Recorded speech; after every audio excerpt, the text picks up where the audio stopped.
Assalamualaikum warahmatullahi wabarakatuh. Berjumpa lagi di video pembelajaran kimia. Kali ini SMA Islam Plus Askia. Kali ini kita akan melanjutkan materi yang kemarin, yaitu tentang hukum Proust ya. Hukum Proust kemarin belum kelar karena dia ada lagi pengembangannya. Jadi kita bahas sekarang lanjutan dari hukum Proust atau hukum apa kemarin hukum Proust itu hukum perbandingan tetap ya. Nah, jadi di sini di lanjutan dari hukum Proust ini kita akan melihat di sini sekilas tentang hukum Proust itu diaplikasikan pada suatu unsur ya, suatu unsur dalam senyawa atau menentukan massa unsur dalam suatu senyawa ya. Jadi ada nanti di sini suatu konsepnya, misalkan diketahui suatu senyawa ya.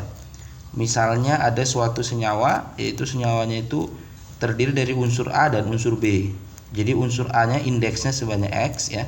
Kemudian unsur B indeksnya sebesar Y atau sebanyak Y. Jadi ini adalah unsur A, kemudian unsur B ya. Di sini Bapak tulis keterangan lah biar nanti kamu nggak bingung ya. Jadi ini adalah unsur A, sementara yang ini adalah unsur B ya, unsur B. Sementara X adalah indeks A dan Y adalah indeks B ya. Bapak tambah lagi keterangannya supaya kamu nanti tidak bingung dan supaya lebih paham lagi ya. Jadi X ini adalah indeks atau indeks itu jumlah ya. Indeks itu atau jumlah. Nah, indeks itu menyatakan jumlah dari si A.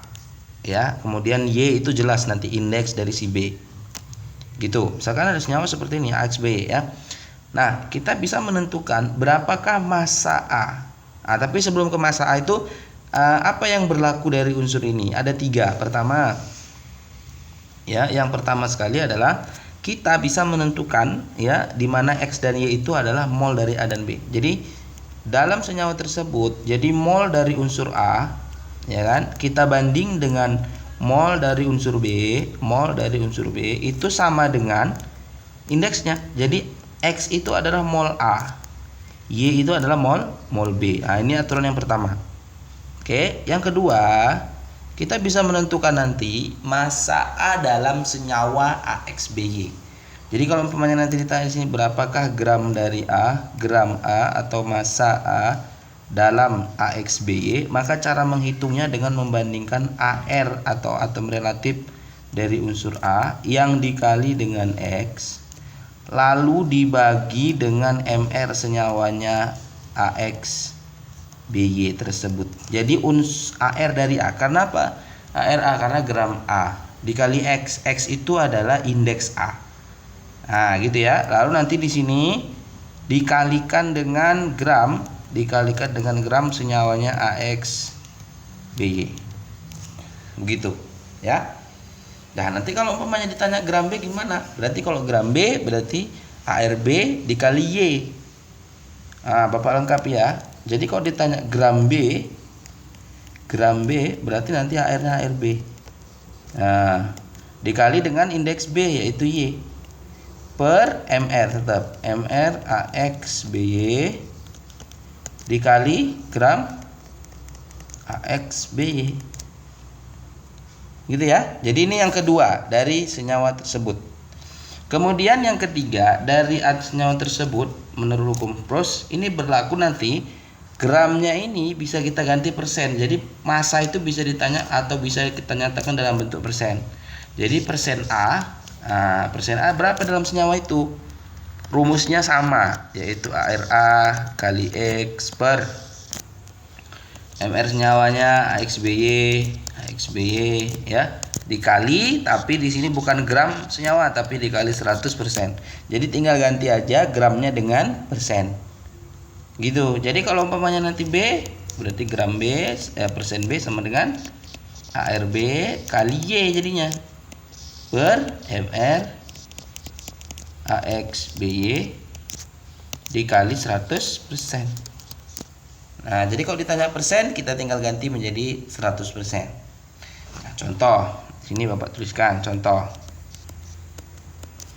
Ada suatu senyawa ada 80 32 tambah 32 bukan 32 tambah 48 berarti 80 ya. Ada 8 gram suatu senyawa sulfur trioksida. Sulfur trioksida. Nah, maka di sini berapakah ya, ditanya berapakah gram dari S dan berapa pula gram dari O. Nah, ini yang ditanya. Ya, ini ditanya ini. Nah, kalau ditanya gram berarti yang kita pakai prinsip kedua. Jadi kalau umpamanya di sini dia gram S, berarti kita jawab gram S sama dengan, kalau gram A berarti ARA kali X. Jadi kalau gram S berarti ARS dikali indeksnya S. Indeksnya S atau X-nya itu nggak dituliskan di sini, jumlahnya 1. Kalau indeks O baru 3. Indeks O itu 3 ini. Nah, jadi ARS per MR senyawanya, MR SO3 dikali dengan gram SO3. Gram SO3 di soal diketahui yaitu 8 gram. Masukkan. Dari tabel periodik diperoleh ARS itu 32, ARO itu 16. ARS 32 kali 1 per MR SO3. Ingat nggak hitung MR SO3? MR SO3 berarti AR-nya S 32 tambah AR-nya O ada 3 kali 16, ya kan, dikali gramnya 8. Nah, ini tidak muat lagi ya, sama dengan berapa ini? Ini 32, ini 48. 48 tambah 3 80. Nah, ini kita coret nih. Dapat nanti di sini 10. 32 kali 1 32 per 10. 3,2 gram. Ya, 3,2 gram. Nah, sekarang kita hitung gram O. Gram O berapa? Gram O berarti indeksnya O 3 ARO. Nah, atau ARO kali 3 per MR dari SO3 dikali gram SO3 sama dengan 3 kali ARO 16 per MR tadi berapa? 80 kan? Dikali dengan gramnya SO3 8 gram. Coret-coret tinggal 10. 3 kali 16 ya, 16 adalah 48. 48 bagi 10 4,8 gram. Nah, gitu, sehingga totalnya kok ditambahin kan sama ya. Jadi gram S tambah gram O. Gram S tadi berapa? 3,2. Gram O berapa? 4,8. Berapa totalnya? 8. Ya udah 8 gram. SO3-nya kan 8 gram. Nah, seperti itu ya. Jadi menghitung gram suatu senyawa. Ya, misalnya ini ada soal SBMPTN ya. Soal SBMPTN, tapi di sini namanya masih SNMPTN, nggak apa-apa ya. SBMPTN tahun 2010 ini, tahun 2010. Pertanyaan soalnya adalah dalam 15,9 gram tembaga 1 sulfida, dalam 15,9 gram tembaga ya, dituliskan di dalam kurung 1 sulfida, tembaga 1 sulfida, AR-nya diketahui, AR-nya Cu sama dengan 63,5 dan AR-nya S sama dengan 32, maka terdapat Cu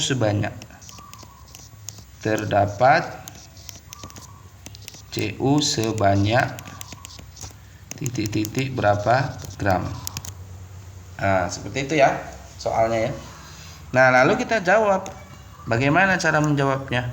Kita harus tahu dulu senyawanya. Kalau dikatakan dalam soal tersebut tembaga 1 sulfida, apa rumusnya? Tembaga itu Cu, 1 itu dalam kurung, ingat gak ya waktu tata nama? Artinya dia positif 1. Sulfida itu S, S itu dia 2 negatif. Sulfida, S 2 negatif itu sulfida. Lalu tembaga 1 sulfida itu berarti senyawanya apa ini? Kali silang, Cu2S. Ya kan? Cu2S kan? Nah, berapakah gramnya? yang ditanya. CU-nya berapa gram? Jadi ditanya gram CU. Gram CU berarti rumusnya apa? Kalau kita ikutkan senyawanya CU2S. ARCU kali 2 kan gitu, karena jumlah indeksnya 2, MRCU2S kali gram CU2S sama dengan AR-nya CU berapa? 63,5 kali 2 per MRCU2S. Berarti MR-nya itu 2 kali 63,5 tambah 32 kali gram CU2S 15,9 sama dengan. Nah, ini kalau kita cari ini dapatnya 15,63,5 kali 2 berarti 126, 127 tambah 32 159. Ini 159, ini 15,9 berarti ini tinggal 10 ya di bawah sini. Nah, ini 127 berarti 12,7 gram. Nah, jawabannya soal SBMPTN ya. Nah, seperti itulah konsep daripada hukum Prus kalau dikaitkan dengan berbagai macam soal-soal ya. Misalnya lagi ada UMPTN. Jadi dulu waktu orang tua kita atau kakak kelas kita atau saudara kita masuk PTN tahun 1996 itu namanya belum SBM tapi namanya UMPTN ya. Nah, soalnya begini di UMPTN ini katanya jika diketahui hemoglobin ini sel darah merah ya. Hemoglobin itu MR-nya itu sangat besar, sama dengan 68.000 ya. Mengandung katanya, ini mengandung itu berarti hamil ya, mengandung berapa? 0,33% berat besi. Nah, maka pertanyaannya jumlah atom besi. Artinya jumlah atom besi ini indeks besi atau Fe yang AR-nya sama dengan 56 dalam molekul tersebut, dalam hemoglobin tersebut. Ya elah, hilang dia. Dalam hemoglobin tersebut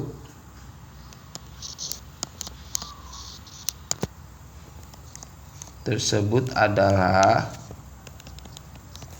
A. Bapak buat choice-nya ya. 3, B, 4, C, 5, D, 6, E, 7. Nah, berapa jawabannya ini? Maka dengan cara hukum Prus tadi di sini kita tentukan. Di dalam hukum Prus tadi bisa juga persen masuk di situ kan. Persen besi. Berarti rumusnya kita pakai persen besi, persen Fe. Persen Fe apa rumusnya? Nah, ini ingat tadi. Kalau persen alhamdulillah berarti AR-nya ya. AR besar A berarti AR kali X jumlah indeksnya. Per MR senyawa kali 100%. Jadi kalau di sini persen Fe berarti AR Fe kali indeksnya X nggak tahu kita per MR hemoglobin. MR hemoglobin apa singkat ya, HB ya. HB itu hemoglobin dikali dengan 100%. Kan gini rumusnya. Masukkan persen Fe-nya 0,33% sama dengan AR Fe-nya 56 kali X yang dicari, MR-nya tadi 68.000. Nah, kali 100%. Jadi coretlah ini persennya kan, habis. 100-nya nama 0-nya 2 habis. Ya kan? Nah, ini tinggal kita sederhanain. 56 sama 68 sama-sama kita bagi berapa ini? Kalau bagi 2 berarti 28 sama 34. Bagi 2 lagi 34 17. 28 14. 14 per 17. 14 per 17. Nah, udahlah kita kalikan aja pun nggak masalahnya itu kan. Berarti 56X 0,33 dikali 68 kosong. Berarti X sama dengan, nah ini tinggal bagikan aja. Berapa dapat jawabannya?